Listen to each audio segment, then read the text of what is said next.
Baiklah, Assalamualaikum warahmatullahi wabarakatuh. Baiklah, pada kesempatan kali ini saya akan membahas mengenai analisis SWOT. Pasti orang masih bingung dengan apa itu analisis SWOT. Baiklah, pada kesempatan kali ini SWOT adalah kepanjangan dari S itu merupakan strength yang merupakan kekuatan, W itu adalah weakness atau kelemahan, dan O itu merupakan opportunity yang merupakan peluang, dan T di sini ada threat atau ancaman. Baiklah, selanjutnya apa itu strength? Strength adalah kekuatan atau kelebihan yang dimiliki oleh setiap individu atau kelompok dalam sebuah organisasi.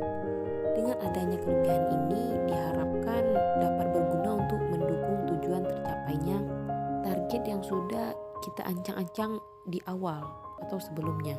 Seperti contohnya organisasi yang saya emban sekarang ini, kepemimpinan yang dimiliki pada organisasi ini sangat gigih dalam segala hal. Walaupun anggota itu sendiri masih belum kompak terhadap satu dengan yang lainnya.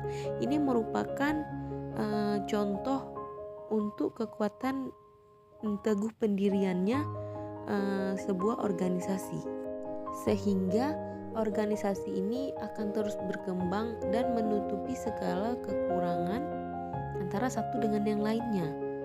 Baiklah, selanjutnya itu weakness, yaitu kelemahan. Pastinya setiap apapun itu, baik itu organisasi maupun individu, pastinya memiliki kelemahan dan kekurangan. Yang dimaksud di sini adalah kekurangan atau kelemahan yang dimiliki setiap individu atau kelompok yang akan menjadi penghambat. Contohnya seperti anggota organisasi masih kurang dalam berkomunikasi. Ini akan mengakibatkan mereka tidak memiliki link kemana-mana, sehingga mereka akan tetap atau hanya di situ-situ saja, tidak akan berkembang. Selanjutnya, tempat berkumpul masih belum tetap. Jadi mereka untuk berkumpul, untuk melakukan rapat itu masih kocar-kacir, masih tidak tahu di mana, belum ada tempat yang khusus. Ini akan menjadi kendala atau kelemahan dalam berorganisasi. Maka dari itu, untuk menutupinya ada kelebihan yang tadi. Selanjutnya itu ada opportunity, yaitu peluang. Opportunity di sini dimaksud adalah jika dalam sebuah organisasi berarti kesempatan untuk dapat memajukan dan menjadi daya tarik seseorang untuk dapat bergabung ke organisasi ini. Seperti contohnya dengan bermodalkan sedikit, organisasi ini dapat kemana-mana sehingga mereka tertarik. Bagaimana mereka bisa melakukan sedemikian? Ini akan menjadi daya tarik tersendiri terhadap organisasi tersebut. Yang kedua yaitu persaingan masih kurang ketat.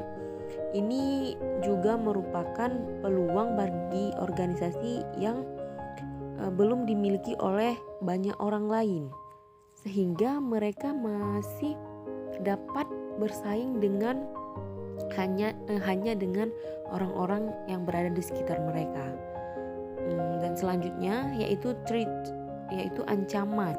Ancaman ini merupakan sesuatu yang akan menghalang suatu organisasi ini untuk mencapai tujuan dari organisasi itu. Contohnya, kurangnya komunikasi. Ini akan berdampak pada organisasi itu sendiri. Kurangnya kekompakan.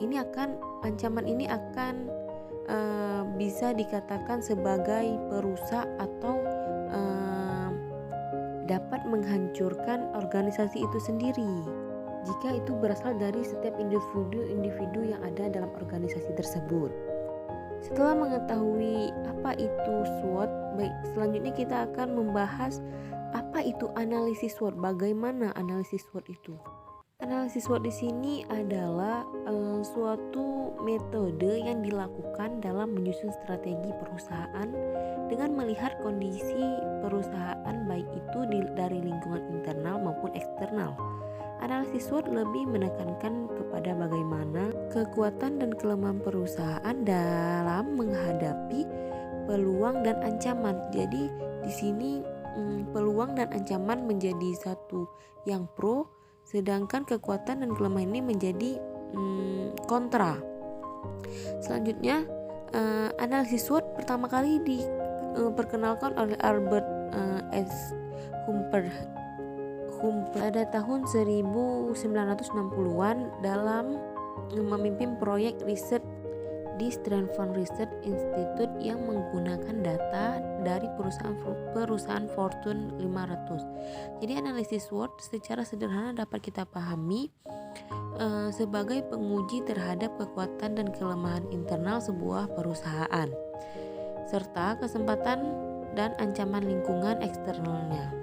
Robinson mengatakan bahwa kerangka SWOT menyediakan dasar yang terorganisasi untuk menjadi bahan diskusi dari berbagai informasi secara mendalam yang dapat memperbaiki kualitas dan keputusan perusahaan.